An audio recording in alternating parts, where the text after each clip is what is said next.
Okay, Thea, we're back. We're going to go back to that one question. And by the way, my name is Thea. Thea. Thea. Thea, thank you. It's a silent H. Okay.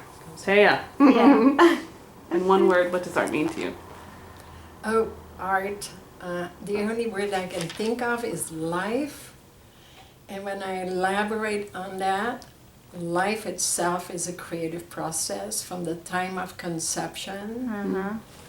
We grow into until we're born, and then after we're born, we keep growing physically, but spiritually, mentally. It's an incredible creative process, life. And some people think of life as art because of that. And so I have a very close connection with that creative process that I see in all things. And that's probably why I love nature. Yeah. You know, I love being out in nature. How, is that about like how this whole thing started? The art and shamanism and your class, the course that you developed, like is that the belief that, you know, carried you through? I don't think so. I think a lot of this is unconscious in people. And we learn from the unconscious, you know. Eventually we become conscious. But we don't start with being conscious and know exactly this is what we're going to do. And that's why last night I did a lecture on shamanism at the college. I was invited to, this teacher invited me who teaches tribal art. And once a semester, she asked me to come and take students on a journey, but I do a little lecture about shamanism. And what we talked about is how in today's world, the word healing is not a very popular word. And the other thing is because it's things we can't put into words. If you can't see it in science, then it doesn't exist. Okay. Okay. Right. So when we're dealing with the arts, is things that cannot be put into words. Carl Jung was the first one that became aware of that. He had a patient for 4 years, and they weren't really getting anywhere. And the patient brought in a painting one day, and he saw that in the painting was something that this patient couldn't talk about, but he expressed it visually. And of course, I'm dealing with that all the time, both in shamanism and in the arts. And I taught the DreamArt class at City College for almost 30 years. And I learned tremendously from other people's expression, things they couldn't really talk about, but they were expressing visually. And that's another reason I love to work with the healing mandala. I give special workshops in that. I have people create their own sacred art, and they don't need any experience in art to do this, but they find out about their own symbolism, their own metaphors that they can express, and in this sacred art, in a safe place. So that's been another part of my passion in teaching. So let's go back to shamanism. When did you tune into it? I did find out I came from a long line of healers in Europe. And that's one way shamans quite often become a shaman, besides an illness or trauma or near death, and apprenticing with somebody. But I was always curious about alternative healing. And so when it finally presented itself, it just took off. How did it present itself? Was it I was going to go on a pilgrimage to Machu Picchu. I've been there. And because it was a very difficult time in my life, a lot of other things. Life keeps giving you stuff, you know. You don't have to go through a war. And like what years was that on? Like, is it the 30s or 40s? Like, how old are you? I'm going to be 80 in the spring. No, but when this was happening. When you went to Machu Picchu? Okay, when that was happening, let me see, probably 40s. 40s. Yeah, and so I was going to go on this pilgrimage, and at the same time developed a spot under my foot that said, "You're not going anywhere." So A spot under your foot? under my foot, I could hardly walk on it. Oh, wow. And I was going to do this pilgrimage and Yeah. do a lot of hiking, right? Ah. So at the same time, I got something in the mail to go to this shaman's workshop at Joy Lake. And so that was quite an experience. And I also got a healing from a shaman at that time. And it was like this surge of energy came back into me. That was so powerful. And it was also because of some of the experiences I had there that made me realize that I had certain talents. I could see who needed what. It was like a whole other level of being. And I was given some tools. So we all need tools. Yeah, we do. Whether it's for painting or for Yes. shamanic work, you need tools. Uh-huh. So that started me. Yeah. And then, so the shaman awakened this in you, kind of. Yeah. And then, how did you know about your ancestors, or was that? I knew a little bit. A little My bit. father would always tell me stories about Oh. his mother. They had immigrated from Holland to Germany, and he would say everybody in the village, if something was wrong, they would always come to her. But she was so secretive, you know. She had her little room. She would take the person into. And I thought to myself, my God, it wasn't that far away from the witch hunt. If a woman did anything Right. out of the ordinary, Wow. that was not in her specific religion that was allowed, she'd be in big trouble. Oh my gosh, you're right. That's Yeah. wow. So the last time I saw her, I was 3 years old. And but then I had an uncle. One of her sons became a hands-on healer in Rotterdam. He was a shipbuilder there. He could take away pain. And I only saw him a couple of times before I came to America. And he singled me out to show me how he worked. But I still had to do a lot of my own healing, you know. So I was very lucky. I was in the arts to begin with. Yeah. I think it saw me through a lot of stuff. Wow. Yeah. So you were doing shamanic work even before you knew it through the painting process. Yeah, if you want to call it that. Yeah, you definitely go into another state, right? You do in your paintings. So can you talk about that, like the art and process? I mean, you're surrounded by these amazing paintings. You have wisdom to share, but walk us through the process of how you create. You said it's in your mind before, but if you could just give us maybe a step to step. Okay. That's a tough question, step by step, because Oh, my doesn't have to mind doesn't work that way. Oh. But in my teaching, In a non-linear way. Tell us. yeah, in my teaching, I try to share what I do. So the first thing I always teach is play. Play. And I sound like a broken record, you know? It's like I'll be going by a person who's totally stuck, you know, they don't know what to do next. I go, just play with it. They must be getting tired of me saying the same thing, right? But it's the only way a person can get out of being stuck. You know, go back to your 5-year-old. Don't censor. And I'm that way when I paint. And that's probably why I love acrylic, because I can do layers of colors and I can go over it. Right now I have an 11-year-old student that I just love. And he must have been my best student ever. And the difference between him and most adults is when I tell him, play with it. He plays. Yes. And even when I give him a suggestion, try this color or do this or that, he trusts me and he tries it right away. No resistance. Yeah. He doesn't argue with me why it shouldn't be that way, you know, like some adults do. They have all these reasons why they do something. So yeah, I wasn't going to teach children anymore, but he's rather exceptional, so I feel responsible with him. Nice, nice. So, when the paintings are done, do you reflect on them? Do you do writing or? Actually, I couldn't stand to live with a painting for too long. You cannot.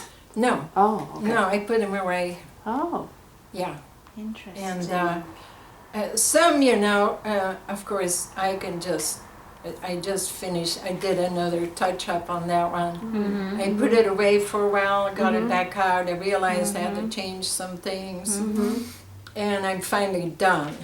When are you done, right? Then how come you can't stand to be with them for too long? No, they're very loaded. Art is very loaded, if you really look at it. And you project a lot into it afterwards too. And things you didn't intend to paint, and suddenly they're there. Can you talk about seeing art? How maybe for a viewer that needs some guidance in seeing art? Oh, and looking at art? Yeah. Oh, when I had my retrospective, and I had 40 large paintings, it was very strange, very surreal, because it was a very large space, and it was like seeing my life go by in the paintings.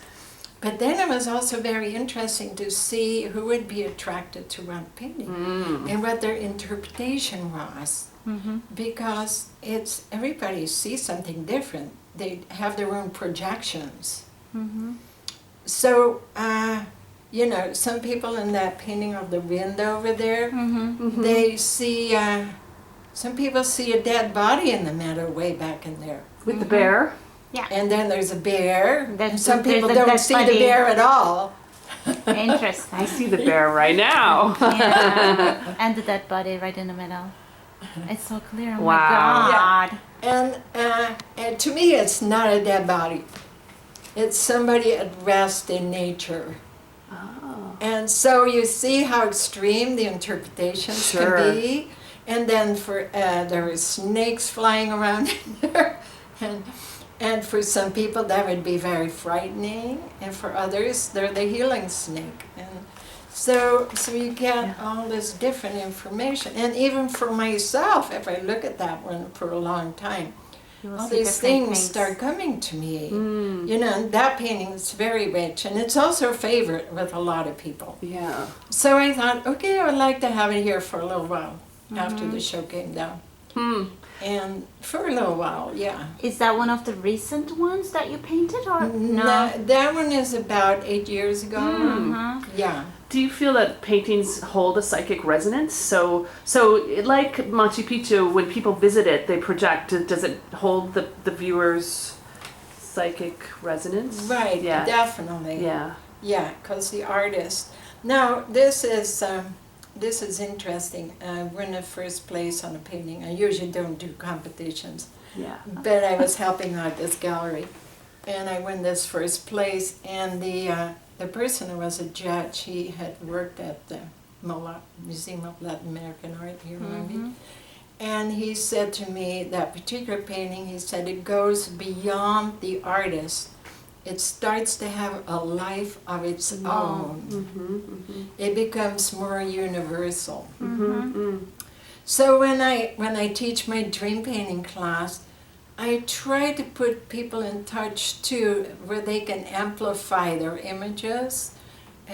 Where have you heard of this in mythology? Yeah. And what does that mean to you? That it's so universal. And so that's the difference, I think, between art therapy and art and healing. I prefer to call it art and healing, whereas a lot of people have called my work art and therapy because they really don't know the difference.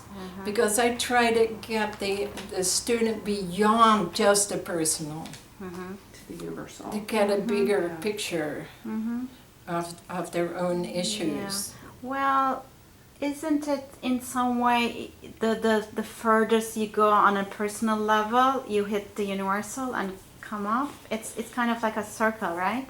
Yes, In a way. it is. But I've seen students, for example, I would have students from Southeast Asia, and some that had come here so early, and they would have a dream about a dragon coming out of the sand at the edge of the ocean. And I'd say, that's a part of your culture, this dragon. It is, they would say. They had no idea. But they had this urge to paint it. So something was in the collective unconscious, even with that young person who wasn't aware of that. It's so cool. Can you talk about dreams and about dream work?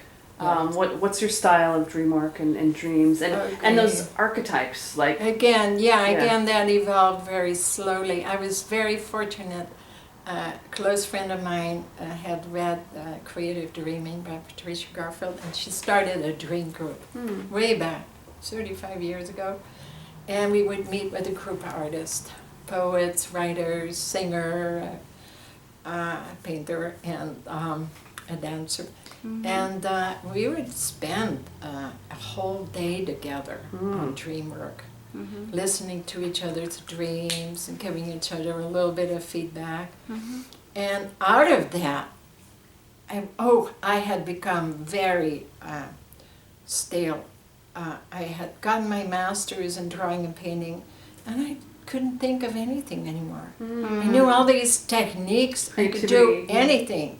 I could do realism like you couldn't believe, photorealism. I wasn't interested in it. So I got my degree, I got my grade, and all of this. So when she introduced that dream work, I was writing down 5 dreams a night. 5. It was somebody opened a floodgate of ideas, and it just came out, and it just eventually realized that some of these were very mythological. I have a painting during a very difficult time in my life where this winged figure appeared on the ice. It was this golden winged figure and emerged, which is very shamanic. I didn't know at that time. And so slowly I learned more about these things because I'm also interested in mythology and the archetypes. These are strong archetypes, that winged figure. Every culture has angels or shamans in flight, right? So that was a big breakthrough for me. I don't know what I would have done if that dream work hadn't opened up for me. It was meant to be. Are your paintings guides? Are they guides and manifests on some level of the dreams? Well, that particular one I just talked about, that winged figure. Wow. Yeah, that winged figure has appeared in journeys and other ways too. Oh, he's always with you, or? Yeah, it comes and goes. It comes and depending on where you are. Right. Wow. Can we go to your course that you taught for 20, almost? I think I taught that course, I lose track, probably 27 years. It's City called College. And very unusual, they let me create that. That's amazing, because how did that happen? That's Yes.